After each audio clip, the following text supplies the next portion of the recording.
Jornal da Pan recebendo a partir de agora Daniela Marinho, advogada tributarista e nossa convidada de hoje. Dani, seja bem-vinda mais uma vez ao Jornal da Pan.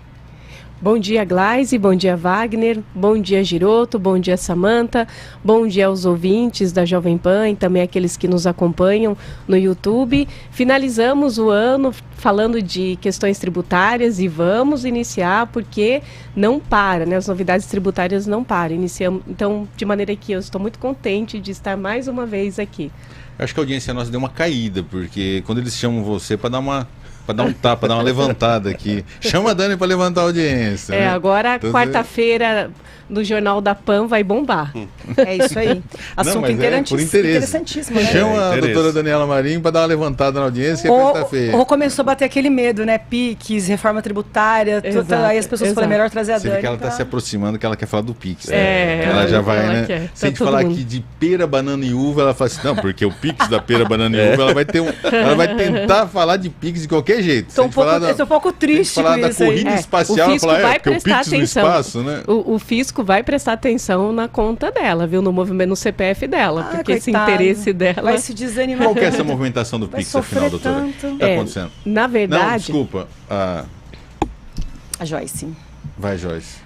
Dani, nesse rolê todo mudou também as regras para o PIX agora, né?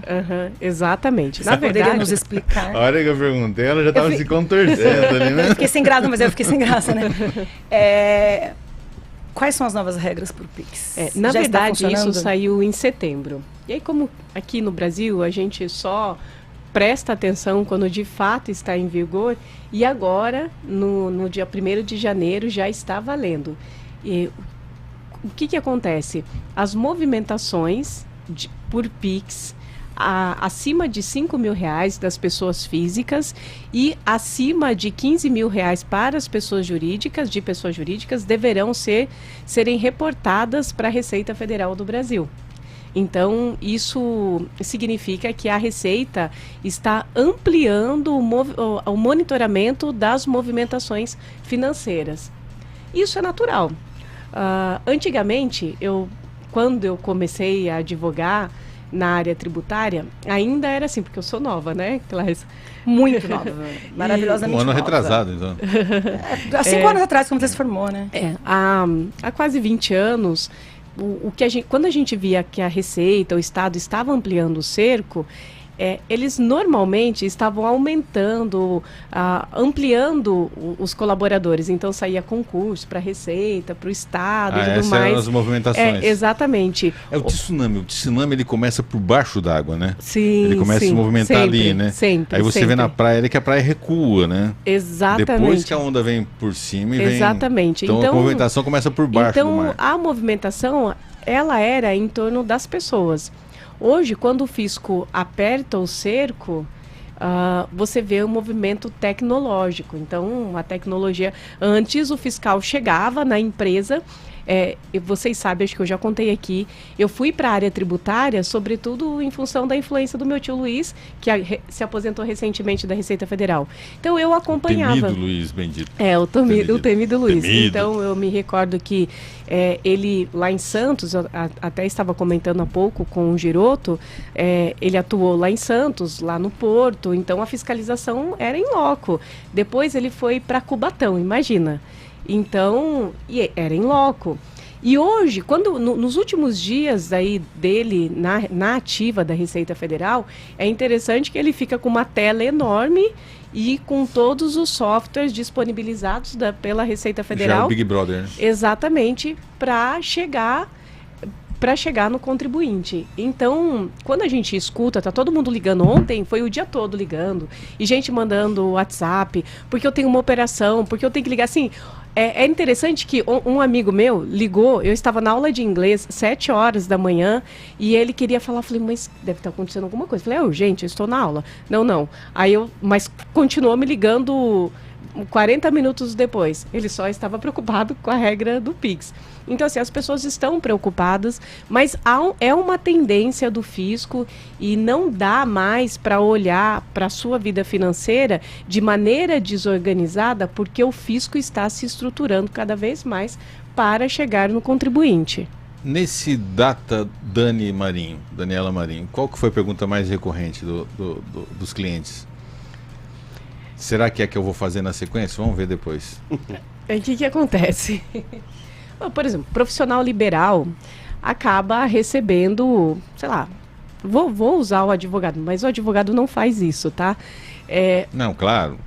Um médico. Vamos falar de oceanógrafos. Oceanógrafos. Melhor.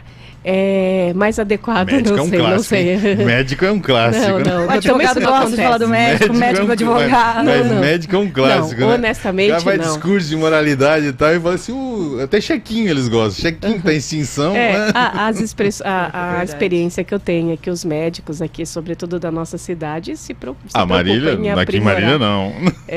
Se preocupam em organizar já lá em Echaporã. Mas enfim, profissional liberal às vezes negocia com um trabalho e com nota é um valor, sem nota. Não estou dizendo que isso seja correto, mas estou dizendo que essa é a realidade fática, né? Isso pode... Não, hipotética, desculpa. Isso não acontece sempre, é uma hipótese, tá? Muito raro acontecer. Super raro. E aí negocia um valor, com nota é tanto, sem nota é tanto, e aí... É Pix. Feio isso, né? Feio, né? E aí Pix. É a hora que o fisco vai pegar. Então, sem nota, por quê? A nota é uma obrigação acessória, não é obrigação tributal principal por certo, é uma obrigação acessória que demonstra que daquela operação comercial foi cumprido a obrigação para com o fisco. Então, a nota fiscal é essa obrigação acessória e eu diria que ela é intermediária, ela é um vínculo do contribuinte com o governo, com o fisco. Então, quando não emite nota, você quebra essa cadeia. Agora, com essa regra de fiscalização, de monitoramento do PIX, então com nota ou sem nota, isso vai chegar ao fisco. Então, é preciso se organizar, é preciso... Por exemplo, né, a hora que o fisco o fisco divulgou ou vazou isso? Que seria assim, porque dá a impressão que é uma coisa interna, né? Isso Serviço Secreto Português, né? Porque ele avisou, a partir de 5 mil nós vamos estar fiscalizando? O que acontece? O fisco, como toda administração, só pode agir em conformidade com a lei. Para o cidadão, a regra é tudo que não está proibido é permitido. Tá. O fisco não. É igual ambiente filmado, né? Tem que avisar que está sendo filmado o ambiente. Mais ou menos isso. Então, avisou que vai... O fisco só pode fazer aquilo que está previsto na lei. E aí, saiu em setembro a portaria 22/19, prevendo exatamente isso. E aí, já existem tributaristas questionando, primeiro que é uma obrigação veiculada por uma portaria, e pelo princípio da estrita legalidade, uma obrigação só pode incidir sobre o cidadão, sobre o contribuinte, por meio de uma lei que passou pela Casa Legislativa, não por meio de uma portaria. Então, é uma discussão. Uma outra situação é que há invasão da privacidade do cidadão, né?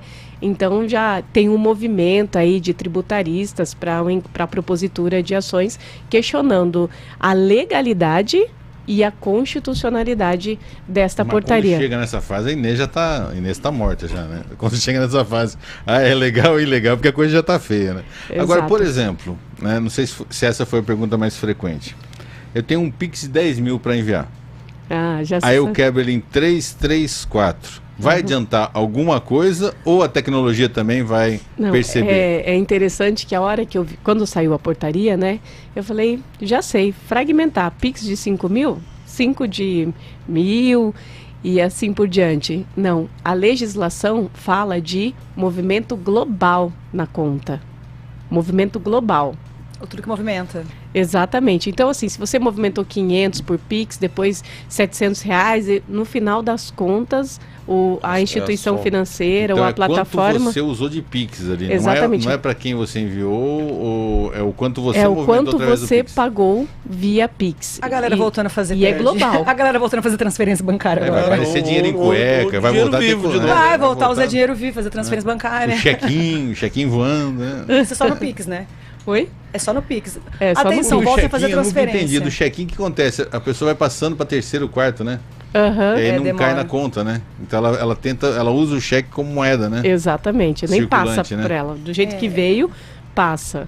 Nesses profissionais do setor biológico que normalmente usam branco, que nós não vamos citar aqui qualquer, né? Você vê que raramente tem uma maquininha de cartão, né? Porque o cartão também faz porque ele deixa o cartão rastro, monitoramento, né? O cartão ele deixa ali o volume, né? Uhum. Então, assim, a fiscalização é muito mais fácil, né? Uhum. O cartão de crédito ou débito, né? Exatamente. Pode ver que raramente tem. Aí um amigo meu brincou e falou assim... Eu até achei que era alguma questão de vírus, né? Que a maquininha de cartão tinha algum problema, assim, de vírus, bactéria, alguma coisa assim, né? Que fosse uma questão de asepsia. Depois, claro, não, seu idiota, não tem nada a ver com vírus, bactéria... Não, eu não... A Dani não vai se manifestar, né, Dani? Eu não costumo ver isso. Então, é fechamento mesmo, usando tecnologia para fechar o cerco para buscar Exatamente. pagamento de impostos, né? Exatamente. A justiça hoje, por exemplo, usa o sniper. Não sei se vocês já ouviram falar. Para o advogado, o sniper para o advogado depende do lado que você está. Se você está do lado do credor, ótimo. Se você está do lado do devedor, isso é péssimo, porque ele busca, ele faz um mapeamento do indivíduo. É o próprio PET scan mesmo. Exatamente, é o PET scan. E então a justiça que tendia, hoje não, mas tendia a usar mais tardiamente os instrumentos tecnológicos, né? Imagina a Receita Federal, esse desenho. Quando eu vejo o desenho de um sniper no processo, eu fico, nossa, imagina o que a Receita consegue mapear, percebe? Então, agora a gente precisa prestar atenção nesses movimentos. Então, a pessoa é um prestador de serviço, sei lá, um construtor, acabava não se preocupando, né? E tudo negociava lá um valor, e agora pagamento por Pix, porque é mais rápido, é mais dinâmico. Esse profissional precisa prestar atenção nessas movimentações. Então, porque deve ter algum sentido, né? O Pix, se através do Pix, porque a conta bancária em si, ela tem todo o resumo ali, né? Tem. Pix, depósitos, quer dizer, ela tem toda a movimentação ali, né? Tem. O porquê do gatilho ser o Pix, né? Deve ter algum motivo para isso, né? Uhum. É porque, justamente pela quantidade, pela incidência da... Ou pela normativa, porque a conta bancária também, juridicamente, é mais difícil chegar até ela, porque você tem que ter uma ordem judicial, né? Expresso, né? E o Pix já tem esses dados circulantes mais rápidos, né? Na verdade, a grande crise é que existe uma parte da doutrina e de profissionais que entende que para o banco informar para o fisco tem que ter ordem judicial. Inclusive, eu já entrei com mandado de segurança, consegui liminares, mas hoje a tendência do judiciário, o posicionamento do judiciário é no sentido de que a Receita pode ter esse acesso, né? Mas ela precisa ficar pedindo. Agora, se bem assim, que tem o SPED, tem acho que é e-financeiro, um contador falaria com mais propriedade, que as movimentações da empresa estão expressas, estão reveladas ali nesse braço tecnológico também do fisco. Mas o Pix, com certeza, ele tem um caráter, um propósito técnico, de fiscalização, de apertar a fiscalização, mas honestamente eu também entendo que ele tem um caráter, ele tem um propósito pedagógico. Então, porque agora, até esses dias ninguém estava preocupado com o movimento do Pix. Todo mundo agora precisa se organizar, né? Inclusive, eu não li sobre isso. Não li na norma isso ainda, mas eu fiz alguns sites especializados estavam dizendo que esse Pix já vai aparecer na declaração pré-preenchida. É nada. Ele já vai vir a informação. O banco vai informar esse movimento do cidadão, do contribuinte, e aí, a hora que você acessa a declaração pré-preenchida, já vai constar esse Pix como renda. Tipo assim, e aí, filhote? Exatamente. De todos os bancos, por exemplo, eu utilizo 2 bancos para fazer essas movimentações. Na hora que vier ela tem 8 Pix. Ela tem 12 Pix. Não, só 2. Aí a hora que vier, aquelas falando, né? Ela tem um Pix em nome da Glaze e um Pix em nome da Joyce. Porque, né? Mas a Glaze está bastante preocupada. Ela já chegou aqui e falou, eu preciso fazer pergunta. Não é isso, mas é porque eu quero entender. A gente poderia começar um movimento para criar o Pitch? Aí teria o Pix e o Pitch, né? Não, vamos usar todo mundo o Pitch. As pessoas fazem uns cambalachos, né? Quando bloquearam o WhatsApp e não começaram a usar o outro meio de comunicação, vão fazer essa brincadeira. Sim, vão criar não, é mais pela questão de entender mesmo. Porque, às vezes, por exemplo, você faz uma venda de alguma coisa e que você recebe mais de 5 mil. Aquilo ali não é comum. Respira. Qual é a sua dúvida, a sua pergunta? Não, na verdade, sobre todas as contas. Você entendeu a pergunta dela? Da Glaze é pertinente. Você entendeu? Sim. Eu nem vi o que ela perguntou. Em momento algum eu percebi uma interrogação. Ela é mulher. Eu entendo. Na verdade, assim, ela fez um desabafo, não foi? Então, existem vários movimentos na nossa conta que não tem a ver necessariamente com o rendimento. Exato, é isso que eu quis dizer. Então, por exemplo, a Glaze pediu um empréstimo para o Wagner. Aí o Wagner mandou 7 mil. Tudo aqui também, né? Olha o fisco ali. Quem te comprou? É o fisco. 7 mil reais. Vamos supor que caminhe e que ainda que não esteja hoje estabelecido, vai... Sei lá, a Glaze vai pagar em 10 vezes. A Glaze vai pagar em 10 Sem vezes. Juros ou teve juros? 10 vezes, enfim. Eu não dou conta dele. Vai pagar o Wagner. Mas, enfim, ela vai ter que organizar isso no imposto de renda, porque se isso aparece, entendeu? Tá. Ela precisa ter documentado que isso é fruto de um empréstimo, isso não é renda. Então, o cidadão, ele vai precisar organizar nesse sentido. Então, eu recebi um valor que depois eu passei não sei para quem. Não era meu. Ficou provisório, por alguma razão, ficou provisoriamente na minha conta. Você precisa se documentar, porque se um dia você for notificado pela Receita Federal, você precisa demonstrar que isso de fato ingressou via Pix, passou pela sua conta via Pix, mas é um valor, um valor transitório que não tem a ver com a sua renda. Em resumo, a Receita quer ganhar mais dinheiro em cima da gente?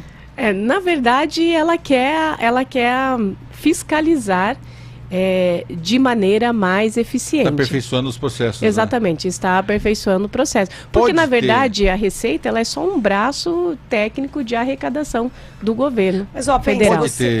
Pode ter alguma relação, por exemplo, te dou com uma mão e te arranco com outra? Porque é uma promessa de campanha que o Lula pretende implementar até o final desse seu Lula 3, né, o terceiro mandato, que é a isenção do imposto de renda até 5 mil reais.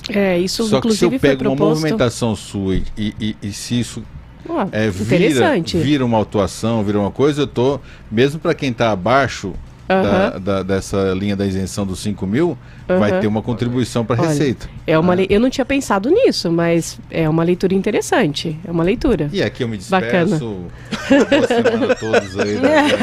Porque a partir de agora só vou fazer besteira. Então nessa hora a gente finge uma contusão, cai no campo, entre a maca para me buscar. Aí você vai ser confundido com o menino Ney, Cai. Não, mas não pode ser ali. Você com certeza. Dá com uma com mão certeza. E com você certeza. busca com a outra, né? Com certeza. Porque quem estiver nessa faixa, quando ela for implementada em termos de isenção, se teve uma movimentação estranha de Pix, ele vai ser autuado. O que não é legal. Porque, por exemplo, se você tem um salário, sei lá, de 5 mil reais, e aí você, por algum motivo, naquele mês, sei lá, você fez aniversário, você tem um tio rico, o teu tio te deu um Pix de 3 mil. Você fez 8, a conta movimentou 8 mil, mas você não ganha 8 mil. Você ganha 5.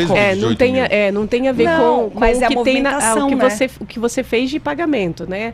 Você vai fazer 8 mil de pagamento, porque você ganhou 3 mil, você vai gastar aquele 3 mil. Agora, exatamente. isso é legal, hein? Por exemplo, por isso que é só fazer o que a gente não tinha, né? Documentar, né? Fazer essa documentação. Por exemplo, o TED não vai estar nessa... O TED já está, na verdade. Já está nessa ferramenta. No caso das empresas. E na pessoa física também está? Na pessoa física também, já está. Então, mas no TED... É que o Pix é mais notório porque a gente está falando, a mídia está falando mais de Pix, porque o Pix é o que mais... É a moeda da vez, ninguém usa nem dinheiro. Exatamente.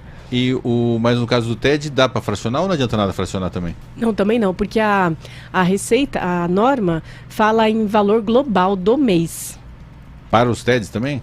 Para os pagamentos. Para os pagamentos. E é interessante destacar também que às vezes a gente está olhando só para a movimentação no banco.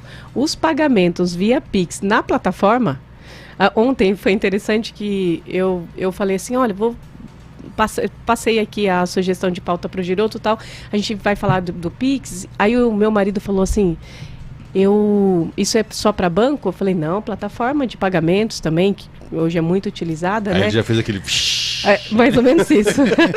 Mais ou menos isso. Aí ele falou assim, viu, eu comprei tal coisa no Mercado Livre, comprei uma TV, não sei o quê, e a gente precisa cuidar.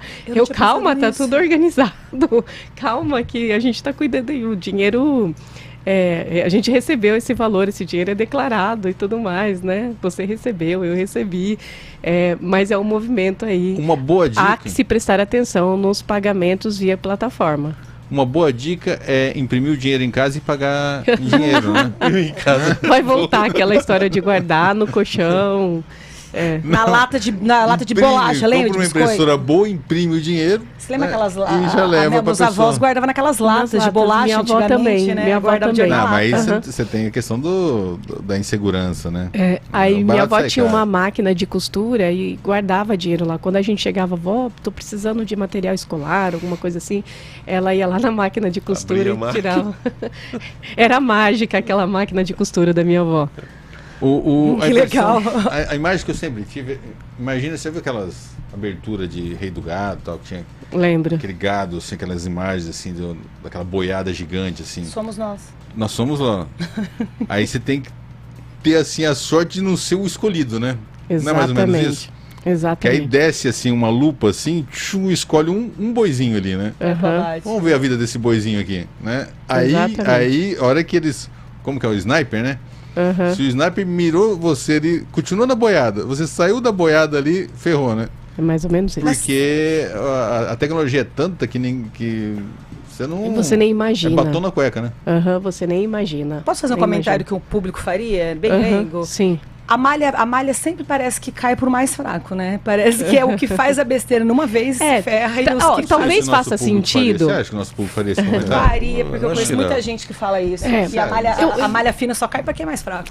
Sabe que faz sentido? Cai pra quem faz coisa errada, né? Não, sim, mas você entende que normalmente os que... Porque tem uns inconsequentes, ainda tem, diminuiu muito. Mas o empresário que fala o seguinte, vou apertar o botão do foda-se aqui. Exatamente. Né? E se um dia me pegar, ele descarrilha tudo. Né? Mas aí vem com o discursinho bonito, né? Que esse país tem um sócio que é o governo, não sei o que e tal, e aí não paga nada, aperta o botão e vai embora. Né? E tem a pessoa, chega uma hora que a conta chega, né? E tem a pessoa leiga que às vezes nem sabe que precisa declarar tudo, pagar imposto. Você pagando imposto, sinal que você está gerando riqueza. Eu tenho aqui. O duro é não ter dinheiro para pagar imposto. Um cuidado também já respondo a sua pergunta, tá, Gleis? Eu tenho um cuidado aqui de falar do empresário, porque é a grande. Assim, é a grande engrenagem da sociedade não brasileira, do mundo, né? Sim. Então, e a gente acompanha lá as agruras do dia a dia e às vezes você precisa fazer a escolha. E quando você faz essa escolha, você às vezes tem que amargar um processo penal de crime contra a ordem tributária, né? Então, eu preciso fazer essa parte aqui, viu, Giroto? Mas em relação à sua pergunta, Gleis, agora eu esqueci. Não, estamos fazendo um desabafo aqui. Hoje não foi uma pergunta. Porque da malha. Porque às vezes tem pessoas que não sabem nem que precisa declarar, esquece e cai na malha. Na verdade, assim, a Gleis falou assim, a malha estoura, pega os mais fracos, né? Ou leigos, no caso. O que acontece? A malha vai pegar e não por uma questão ideológica, né? Então você vê que os fiscais podem passar pela malha e pode acontecer. Mas sim, e normalmente eles fazem algum indício ou de forma aleatória. Exatamente. Vou pegar esse boizinho aqui. Exatamente. E ele é branquinho igual todos. É o que você falou, do sniper, dá o azar de você não precisa ser malhadinho para estar no meio ali. Né? Exatamente. Aí você vai lá, justifica, isso aqui é em razão disso, né? Mas escolheu, erra eu. Né?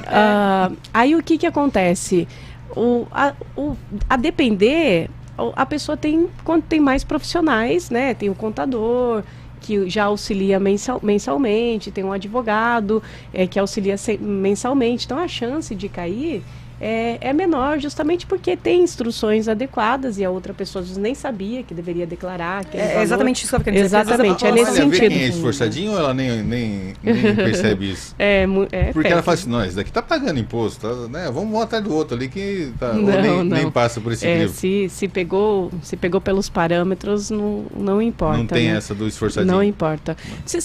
Uma coisa que sempre cai em malha, já que a gente está falando em malha, daqui a pouco chega daqui a pouco a gente já tem que preencher a declaração do imposto de renda, né? Por exemplo, um empresário que passou por um divórcio e tem que pagar uma pensão alimentícia. Aí, ele, muitos anos, ele é pego na malha, depois de transmitir a declaração. Por quê? Porque, às vezes, ele paga uma pensão de, sei lá, 10 mil reais. E o que ele recebe de Prolabore, que é o rendimento que ele oferece à tributação, 5 mil. E ele ganha lá, sei lá, 30 mil a título de distribuição de lucro, que não é tributado. Então, a Receita, necessariamente, a malha vai fazer esse cruzamento, porque o que ele oferece de tributação é menor do que ele está pagando a título de pensão alimentícia. Percebe? Mas eu não entendi, porque ele está compondo essa renda com a distribuição de lucros. Aí a gente vai lá e explica. Não, ela, pelas regras, pelo cruzamento sistemático, não faz essa leitura. O que falta informação. Falta informação. E aí a gente vai, explica, pega o antigo informe de rendimento, né? E explica para o fisco, leva o contrato social, o informe. Além do Prolabore. Exatamente. Aí libera rápido. Aí libera. Mas isso acontece com muita frequência. Nossa. Muita frequência. É jogador de futebol? Esse pensionista de 10 mil? Não, foi só um número aleatório. Futebol é mais. Tem uma outra... Vamos falar hoje da questão da outra polêmica aí das modinhas, né? No universo jurídico e empresarial tem muita modinha, né? Começa a modinha e ela vai prosperando. Em qualquer setor assim, né? Mas no universo jurídico o pessoal não imagina, mas tem também, né? A modinha das... como que chama? Quando você monta uma empresa... Holding. Das holdings, né? É a modinha do momento. Né? Exatamente. Às vezes eu recebo, eu não estou no TikTok, mas eu recebo lá vídeos do TikTok e, você consegue ver esse vídeo? Porque se não consegue ver, né? Eu tenho que pedir para alguém, porque tem uma nova mágica. TikTok é legal, viu? Você está lá, Giroto? Eu discriminava o TikTok, agora eu adoro TikTok. Júnior é viciado ele é um TikToker. Sério? Ele fala lá também. Mas eu cheguei a dar 300 mil no TikTok. Sério? Comecei a olhar diferente no TikTok. Teve um dele que viralizou muito no Brasil inteiro. De molecada não, viu? Eu achava que era as dancinhas. Teve alguns que o Brasil inteiro viu, de tão bom que ele é. Que bacana. Mas tem muita coisa interessante também. Você vê que o Brasil inteiro vê um vídeo, mas que porcaria que tá o TikTok. Não. Se o Giroto... Como ele é mais novo, ele tá entregando. O Wagner. O Instagram não entrega mais, ele quer dinheiro. Sim. O TikTok, como ele quer buscar o espaço, ele está entregando. Ele é igual o Instagram de 5, 6 anos atrás, 7 anos. Bacana. Ou o Facebook de 10, 12 anos atrás. Bacana. O Facebook vai acabar, né? O Facebook está em extinção. Sim. Né? Minha mãe vai ficar triste. Minha mãe fica o meu outro pai umas 12 horas por dia no Facebook. Os pais são os destruidores de rede social, sabia? Os pais destroem a rede social. Claro, porque eles ficam Porque eles chegam para fiscalizar os filhos. E aí os filhos saem para outra rede social. Então aí vai destruindo. O pai chega, né? Vai destruindo, né? Quando os pais começam a chegar, os tiozões começam a chegar para fiscalizar os filhos, eles acabam com a rede social, né? O Wagner, agora que o Giroto está no TikTok, eu vou olhar diferente para o TikTok. E vou, quem sabe eu vou ingressar. Vou ingressar. Vamos falar hoje, então? Vamos falar das holdings. Acho que tem muita gente... A modinha, toma cuidado. Exatamente. Não é para tudo que... O que acontece? O brasileiro gosta desse nome, dos nomes americanizados, né? A holding nasce... O objetivo inicial da holding, quando os empresários tinham... O objetivo inicial, tá? Tinham vários negócios, os negócios pulverizados. Então, tá no agro, tá na indústria, tá no comércio, tá no serviço. Então, ele cria um escritório, cria um núcleo, uma empresa de participação para gerenciar, para centralizar a participação nesses negócios. Então, a holding, ela nasce inicialmente com esse propósito. Bom, o que está sendo chamado de holding, e que assim, pelos empresarialistas nem é inadequado, é a abertura de administradora de bens. Então você constitui uma empresa, uma sociedade limitada, um CNPJ, e você leva para esse CNPJ os seus bens, com o propósito de fazer um planejamento, algumas vezes tributário e às vezes... Está sendo vendido como isso, né? Um planejamento sucessório, né? Exatamente. Pagar menos impostos na sucessão geracional. Exatamente. Eu entendo que a holding, ela há que se estudar. Então, assim, o que eu quero dizer é que, e vou me esclarecer melhor, é que a holding, ela é um dos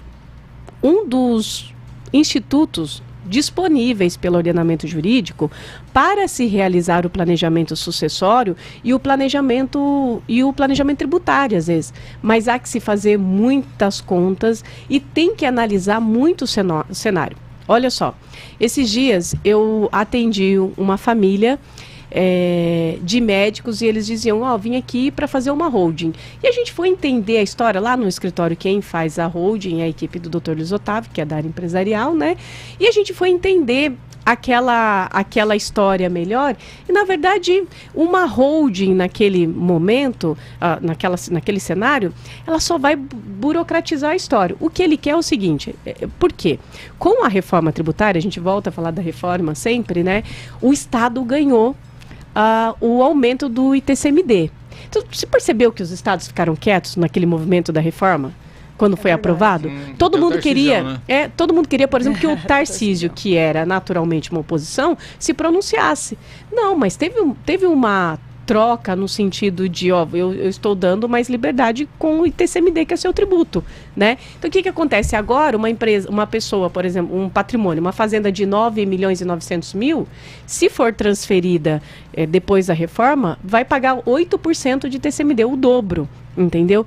Então, o que a pessoa quer? Ela só quer fazer um planejamento, antecipar o planejamento sucessório para evitar custos numa eventualidade de morte. Entendeu? Às vezes não precisa constituir a holding. O que você faz? Vai no cartório e faz uma doação. Vai no cartório e faz uma doação. Mas aí eu vou ficar sem os bens? De forma alguma. A doação, ela é um instituto forte. Eu sempre falo para os clientes. A doação, o instrumento de doação é um instituto forte, porque você pode colocar as regras lá. Por exemplo, usufruto vitalício. Então, enquanto eu estou passando para você e numa eventualidade de morte, infausta de morte, você já tem o bem, entendeu? Não vai precisar fazer inventário. Enquanto estiver vivo é meu. Usufruto vitalício, cláusula de incomunicabilidade, ou seja, o cônjuge não participa, cláusula de inalienabilidade. Você pode colocar, que é interessante, cláusula de reversão. Se a pessoa morrer, volta para mim. Cláusula de arrependimento. Porque às vezes acontece o inverso, né? Exatamente. O titular está vivo e o herdeiro, aquele que para quem foi dado o imóvel, é que falece. Exato, né? E a pessoa fica assustada. E aí? Dele, né? Entra na sucessão dele. Então a pessoa fica com medo. E aí? Se eu passo e a pessoa morre, né? Então você consegue colocar travas nesse documento, na escritura. E aí tá feito, não houve a necessidade. Você fez um planejamento sucessório seguro, fundamentado, calcado na norma, você tem um instrumento legítimo, sem necessidade de criar uma empresa, constituir um CNPJ, transmitir as obrigações acessórias todo mês, contratar profissionais, entendeu? Então, assim, acaba sendo uma indústria também, né? Acaba sendo uma indústria que é exato. Então, assim, lá no escritório gostamos de holding, mas a gente precisa... Exterminadora. Doutora Daniela Marinho é exterminadora de holding. Não. Gostamos, entendemos. A primeira exterminadora de holdings, né? Não, mas é a primeira vez que alguém, porque tá uma modinha. Tá uma modona, né? Essa questão de holding, né? Uhum. E é legal ter um ponto ali, né? Sim, ponto e vírgula, pelo menos, tipo, calma, gente. Exatamente. Para cada situação é um remédio, né?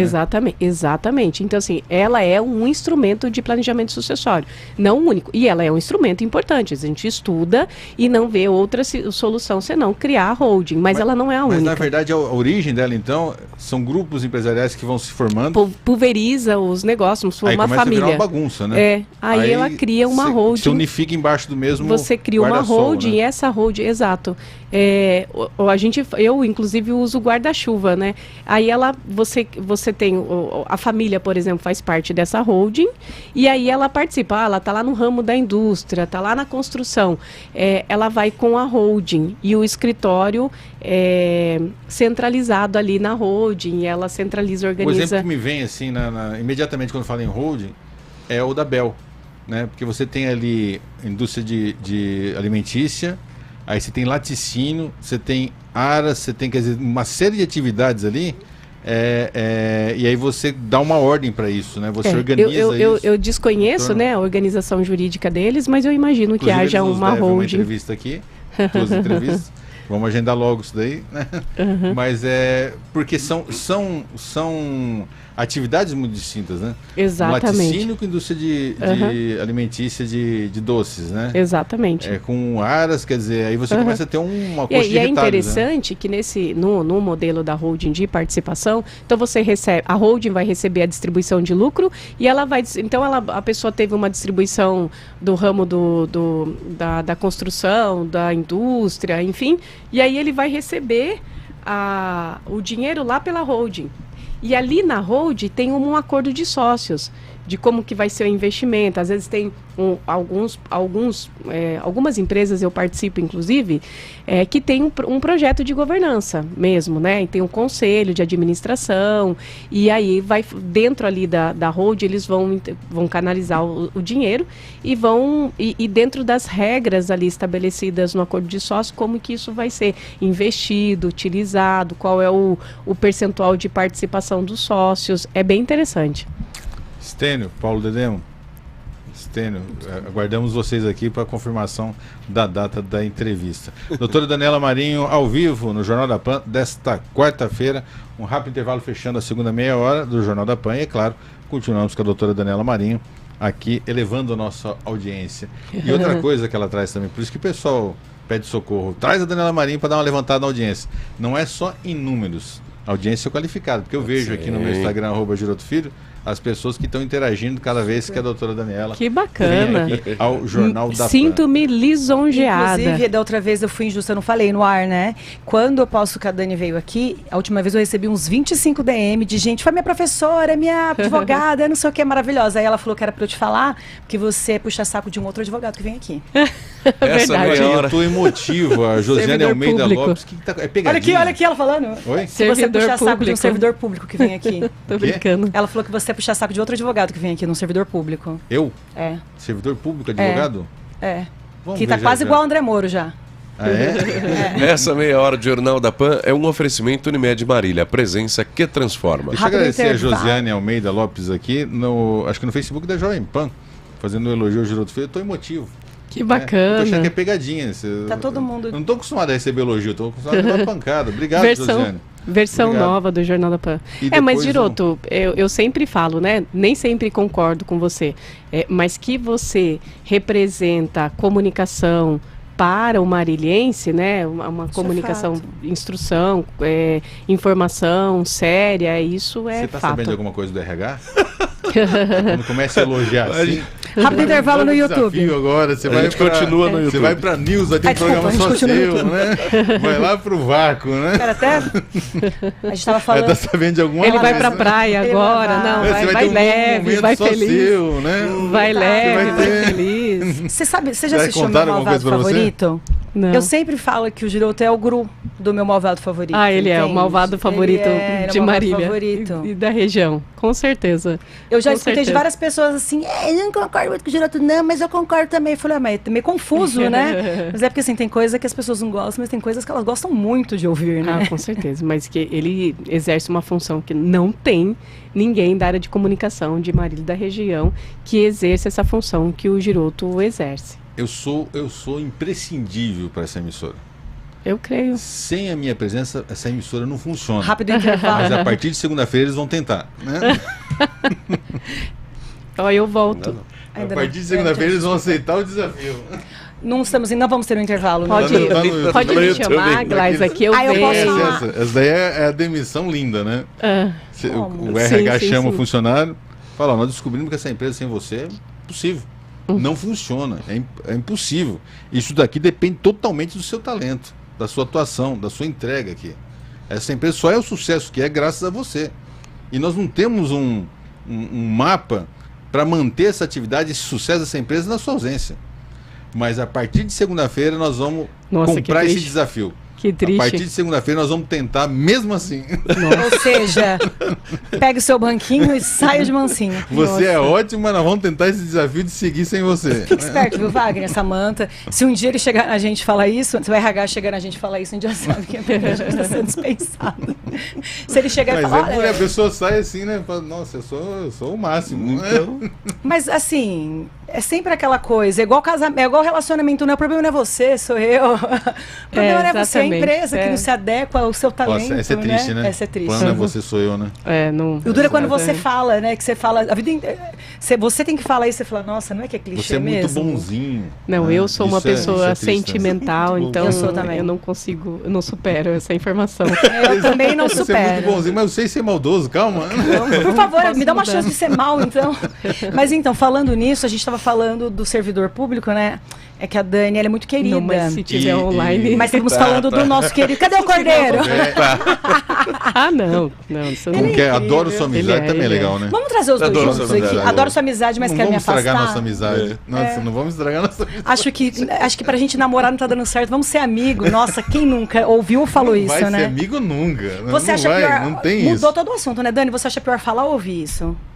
Falar, com Eu certeza. também acho. Não, ouvir. Você acha que ouvir é pior? Falar é muito mais fácil falar. É que às vezes o ouvir você não tem muito o que fazer. Agora o falar, você lida com a reação da pessoa e com a culpa que você já sente de ter que falar. Então, mas você tem duas opções. É que é homem.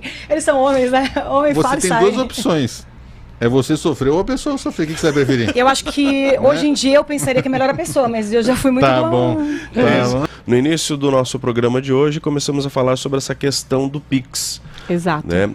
Só dá uma pincelada, assim, resumidamente, e um pouquinho mais explicativa para o nosso ouvinte.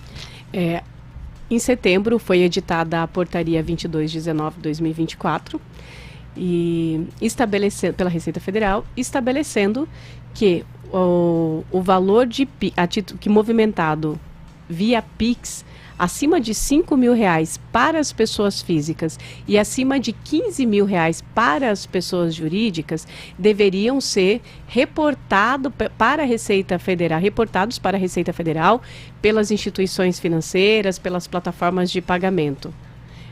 Então, agora é o momento de planejar, se organizar, se houver movimentação, se o cidadão, se o contribuinte tiver movimentação de PIX acima de R$5.000, ele deve organizar no sentido de, em algum momento, ele for instado pela Receita Federal, ele consiga justificar e explicar se é de fato rendimento ou é um valor transitório que não pertence a ele. Legal. Tem uma pergunta aqui, né? Um abraço para o nosso querido Marcelo Diniz. Grande Marcelo Diniz. Eu estava, inclusive, falando para o meu marido que eu preciso, nesse final de semana, a cachaçaria. A gente gosta muito de lá, na cachaçaria Água Doce.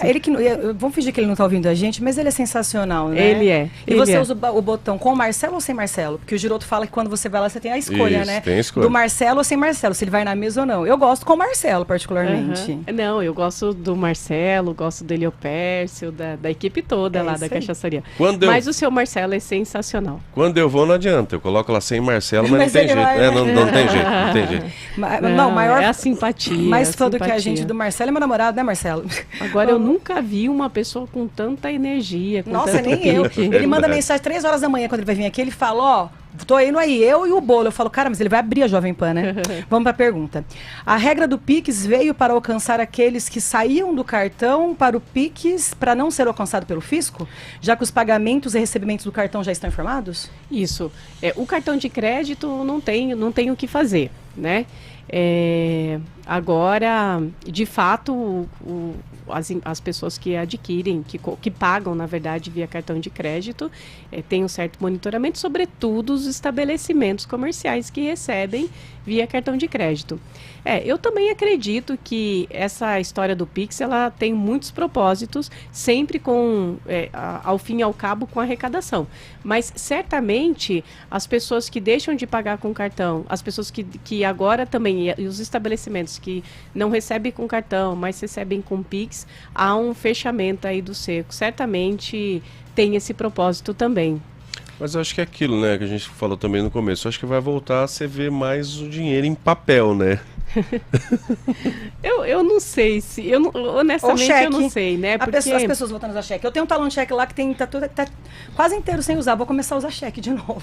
Se as pessoas aceitarem, né? Que o cheque também é rastreável, né? Deixa eu perguntar. O cartão, ele veio para ser um pouquinho mais rastreável do que o cheque, por exemplo? E aí agora o Pix mais que o cartão e vai indo? Na verdade, são situações diferentes, né? O cartão de crédito, ele nasceu como um produto da instituição financeira para facilitar os pagamentos, o pagamento no estabelecimento, e também se o cliente não conseguiu arcar com pagamento, parcelar, aquela coisa toda, e aí isso vira juros, e aí virou um grande produto para as instituições financeiras, né? Porque o cheque não tinha como fazer isso, Exatamente. Né? E, naturalmente, essas questões tecnológicas, elas vão se aprimorando.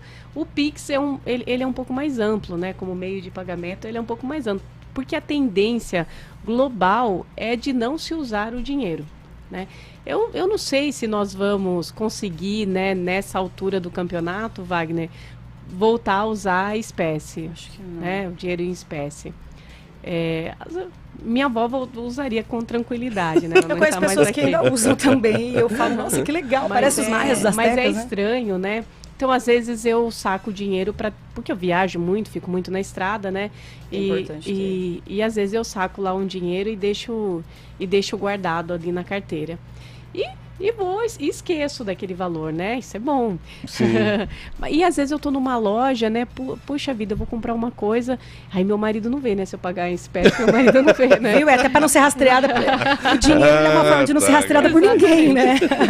E aí eu pego o dinheiro e pego as pessoas. Olha, você vai pagar em dinheiro? Tá estranho hoje pagar em dinheiro, né? Eu me sinto constrangida. Esses dias eu fui tomar café e aí eu tinha um dinheiro em papel, né?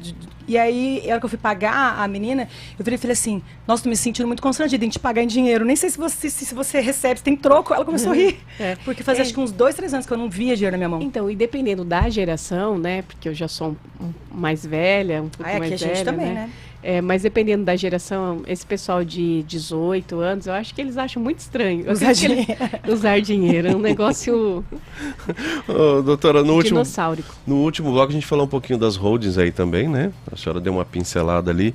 E tem também agora essa questão das reformas tributárias. Tem até uma questão de sistema híbrido para as pequenas empresas, microempresas. Pergunta complexa, hein? Mais ou menos. Como é que funciona aí? Porque eu preciso entender. Você pegou no chat GPT isso daí? Na verdade, Wagner, eu sempre estudei muito sobre as pequenas empresas, né? E para mim, esse sistema híbrido que você mencionou é uma das coisas mais afrontosas da reforma tributária. Nós vamos ter que resolver, é papel da academia, nós vamos ter que resolver isso. O que acontece? A Constituição Federal, sobretudo no artigo 170 e no artigo 179, prevê um tratamento jurídico diferenciado para os pequenos negócios. Porque tem menor estrutura e, aliás, 61% dos empregos criados no Brasil esse ano estão concentrados nos pequenos negócios. Então, eu tenho para mim que a pequena empresa, ela apresenta uma função social que sobreponha a lógica do lucro. E, em função disso, por tudo que ela representa, pela concentração de trabalhadores, ela é a primeira experiência para os grandes negócios, então ela é a experiência do desenvolvimento brasileiro. Então ela tem um tratamento diferenciado pela Constituição Federal. Isso passa por uma tributação reduzida. Percebe? Então, que as empresas do Simples, as microempresas, elas podem aderirem ao Simples. E ao aderir ao Simples, elas têm uma redução tributária. O que acontece? Até agora, quando uma empresa do Simples negocia, por exemplo, com uma indústria, a indústria compra o produto e aproveita o crédito em sua integralidade. Ok, isso é bom para a pequena empresa. Com a reforma tributária, ela só pode, a indústria comprou um produto de uma pequena empresa, ela só vai pegar o crédito limitado ao valor menor que ela pagou. A indústria ela vai migrar, ela não vai comprar mais dela. Porque o aproveitamento de crédito é, sem dúvida alguma, uma forma de planejamento tributário. Sim. Então, se eu tiver que pagar ICMS mais caro, maior, aliás, um ICMS maior, porque eu negociei com uma pequena empresa, eu vou migrar, não vou mais negociar com ela, eu vou buscar uma empresa de lucro real, por exemplo. Entendeu? Aí a reforma falou, eu vou limitar a apropriação de crédito, só que é o seguinte, e aí vem o sistema híbrido. Só que é o seguinte, você, pequena empresa do Simples, se você quiser, você pode, em algumas situações, ser tributada com a alíquota global do IVA da reforma tributária. Com a alíquota padrão, aliás, da reforma tributária. Então, você pode usar a alíquota normal, né, a alíquota do Simples, que ela é menor. E, se você negociar com uma grande empresa, para ela não romper o contrato com você, você pode ser tributado com a alíquota normal. Mas como a alíquota normal? Ela sucumbe com uma alíquota normal. Ela não prevalece. Tudo que se criou no Brasil em termos de proteção do pequeno negócio, e proteger o pequeno negócio é também proteger o grande negócio, porque todo grande passou por pequeno, entendeu? Você destrói com a reforma tributária toda essa construção. Percebe? Então, é uma situação que nós precisamos prestar muita atenção e tentar afastar. Inclusive, eu estou tentando construir isso na minha tese de doutorado, faço parte do programa de doutorado da Universidade de Marília e estou desenvolvendo esse assunto. Eu não sei se a gente fica contente ou fica triste, né? É um assunto muito complexo e assim, uma coisa que... Por que eu fiz aquele monte... O Girô estava brincando das minhas perguntas sobre o PIX, do desespero, do fisco. Não é isso, mas é porque hoje não mais... Até ter um pouquinho mais de conhecimento, até por conta de vocês, de estar sempre aqui no jornal, me abriu muito a mente para aprender muita coisa. Mas a população no Brasil, a gente não é educado financeiramente. Então a gente tem muita dificuldade de entender. Não ter essa cultura. Inclusive nas redes sociais o pessoal está preocupado mesmo, né, com essa questão. A gente não entende. Por exemplo, demorou muito para eu entender quando que eu precisava ou não declarar imposto de renda. E às vezes ainda bate aquela dúvida, né? Por mais que a gente ouve muito. Então as pessoas elas não têm muita noção. Quando eu perguntei da malha fina, é justamente por isso, porque às vezes a pessoa não sabe que precisa declarar, ou sabe que precisa, ou agora as pessoas vão ficar com medo de fazer PIX, achando que se fizer PIX vão, entendeu? Então, assim, o brasileiro não é educado financeiramente de uma forma correta e muito menos sobre isso. Por isso que eu entendo que esse espaço da Jovem Pan cumpre uma função social, importantíssima. Né? Importantíssima para informação, aprendizado, instrução do ouvinte marilhense da região. É isso. A gente precisa encerrar, mas... Tem mais alguma coisa que você precise contar pra gente, Dani? Que o pessoal já fica ligado. Não, vamos deixar pra próxima vez. Ficou alguma coisa ainda aqui? Não, tá excelente. Fui apertada aqui por vocês. Muito boas perguntas. A gente gosta de sugar todo o seu conhecimento. Imagina essa mulher dando aula, gente. As perguntas são excelentes. Eu falei pro Wagner fora do ar, que a gente estava ali no cafezinho no intervalo, falei assim, cara, até um assunto chato, porque pra mim é chato, sendo bem sincera. Falei, até um assunto chato como tributação, a Dani consegue fazer ficar muito gostoso de ouvir, de conversar. Imagina legal, a sua aula, como que não deve ser. Que bom. Então, não, é fantástico mesmo, mas... Daniela Marim, professora, doutora Daniela Marim. Obrigado pela presença hoje com a gente, esse esclarecimento muito bacana. Eu tenho certeza, né, que o pessoal ainda tem muitas dúvidas aí, assim que forem mandando pra gente, a gente vai encaminhando também pra senhora aí, para poder esclarecer e de repente trazer numa próxima entrevista. Só para ressaltar, tenho sempre a honra de dizer que sou professora da Universidade de Marília e sócia do Escritório Marim Advogados Associados e quero transmitir um grande abraço para todos os meus amigos. É isso. Obrigado, doutora, mais uma vez. Mas a gente vai encerrar a edição 4.788 do Jornal da Pan aqui em 100,9. Mas vamos continuar mais um pouco ao vivo no YouTube com a doutora Daniela Marim. Uma ótima quarta-feira para você, um excelente dia e voltamos amanhã. É sensacional. Dani, imagina sua aula, cara. Não, a doutora falava assim, o Wagner não gosta de me entrevistar no início. Mas eu não gostava porque eu não entendia nada. Não é que eu não gostava. É verdade, sabia? Eu corria quando falava assim pra eu não gostava. Um dia o Giroto falou assim, era Pompeia? Isso. Paradiso. Grava pra Pompeia. Ele ficou parado assim. Vamos, eu vou falar com ela. Eu toda feliz assim, vamos. Jesus amado, o que eu vou perguntar? Mas depois você vê, querendo ou não, né? Porque eu acho um assunto muito, realmente complexo. Exato. Mas a senhora consegue esclarecer, deixar bem claro mesmo para quem está ouvindo e para quem está acompanhando, né? Que bom. Eu acho isso também. E foi o que eu falei, é um assunto que não é gostoso mesmo, para quem não gosta, para quem não entende. Mesmo na faculdade, mesmo entre os colegas, os profissionais, é um assunto hermético, complexo e acho que proposital, né, pelo governo. Que, por exemplo, quem faz, as pessoas da área de contabilidade gostam muito. Eu comecei a entender mais porque uma das minhas melhores amigas é contabilista, então assim, eu sempre tiro as dúvidas. Mas eu falo, cara, ninguém gosta. E a gente não foi educado financeiramente para isso. O brasileiro não tem isso. Então a gente acha difícil às vezes entender, né? Exatamente. Mas o tributário é um texto hermético. Mas também ele é interessante porque depois que você se apropria dele, ele não tem tanto espaço para subjetividade quanto as outras áreas do direito. Que tudo depende no direito, né? Sim. E é a riqueza da argumentação, isso é bacana, né? Mas no direito eu faço a subsunção da norma, é isso, né? Eu faço a interpretação ali, eu não tenho muito espaço para grandes interpretações. Então, nesse particular, eu acho o direito tributário que ele acaba ficando mais fácil. Nossa, Dani, eu ia perguntar o que faz uma pessoa super inteligente, que tem tantas áreas no direito, falar quero ser tributarista. Foi por causa do seu tio? Foi por causa do meu tio. Meu tio é uma grande referência para mim, na verdade, né? Ser advogada foi por conta dele? Não. Você contou a história. Eu contei. É verdade. Eu queria ser professora e advogada. É verdade. E aí, quando eu cheguei em Marília, vim morar em Marília para fazer a faculdade, né? O meu tio falava, ele já era da Receita, né? E ele já foi me conduzindo, né? E de verdade, ele me passava as revistas e eu fui gostando, os artigos na área tributária, e eu fui gostando. E aí, no primeiro ano, eu já comecei a desenhar a minha formação na área tributária. E fui. Quando eu cheguei, ser aluna de Direito Tributário, eu achava aquilo fantástico. Então, mas a grande influência aí da área tributária foi meu tio. Mas tem um detalhe também. Já deu aula. Para você já deu aula? Não, deu aula em outras cidades. Mas é interessante. Eu sempre gostei de economia. Você vai sendo, a primeira disciplina que eu dei aula foi direito econômico, então de empresarial, tributário, você vai construindo dentro desse universo.